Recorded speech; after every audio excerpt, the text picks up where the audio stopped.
In the post-World War I era, as America was evolving and communities were growing, the need for a dedicated educational institution for Lutheran youth in the Fond du Lac area became increasingly clear.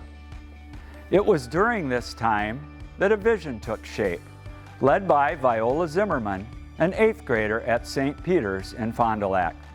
The story goes that at her 8th grade graduation, she pleaded for St. Peter's to give her another year of Christian education. Hearing her plea, they did. In 1925, Winnebago Lutheran Academy was founded. Funding a school in the current economic state would not be easy, and they would rely on donations from both parish and community members to do so.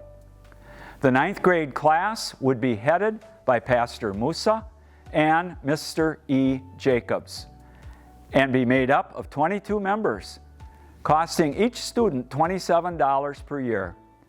Once the end of the year loomed, the families and students of St. Peter's would face a new challenge, whether or not to extend the school another year. After a meeting was held, a decision was made that the new high school would continue with help from the Winnebago Lutheran Academy Association. The association was made up of individuals who would contribute $5 or more a year to keep the school up and running. The individuals who contributed would send delegates from each of their congregations to serve on the WLA board. To slowly grow the school without overwhelming everyone, each year they would add a new grade until they had all 4 years. By the 1926-27 school year, the academy had grown too big for it to fit into St. Peter's new building, so they would begin to occupy the old building. Throughout the upcoming years, new classes were added regularly, as were extracurricular activities. Basketball was a main component of the early years of WLA, as were various choirs and the Literary Society. The early years of WLA were marked by dedication and growth. Despite the challenges of the Great Depression, the Academy flourished, driven by a shared vision and a supportive community.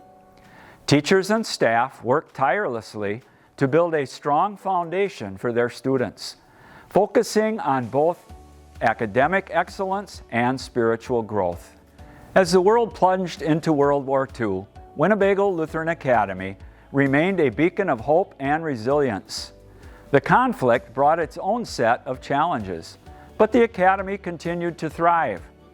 Students and staff adapted to the changing times, finding ways to contribute to the war effort while maintaining the core values of education and faith. After the bombing of Pearl Harbor on December 7th, 74 men and women from WLA classes of 29 to 44 were drafted or enlisted into the service during World War II. One of the unique effects of the war was that it brought the first woman teacher to WLA. Elaine Schultz joined the Academy in 1943, teaching typing, shorthand, and bookkeeping. Up until this point, the faculty was only made up of male teachers. However, with many males being drafted or enlisted in the war, there was a need for female educators to fill the void. Elaine Schultz's presence at WLA marked a significant shift in the school's demographics and highlighted the impact of World War II on educational institutions. By the end of World War II in 1945, Winnebago Lutheran Academy had not only survived, but also became ready to embrace the post-war era with renewed vigor and commitment to its mission.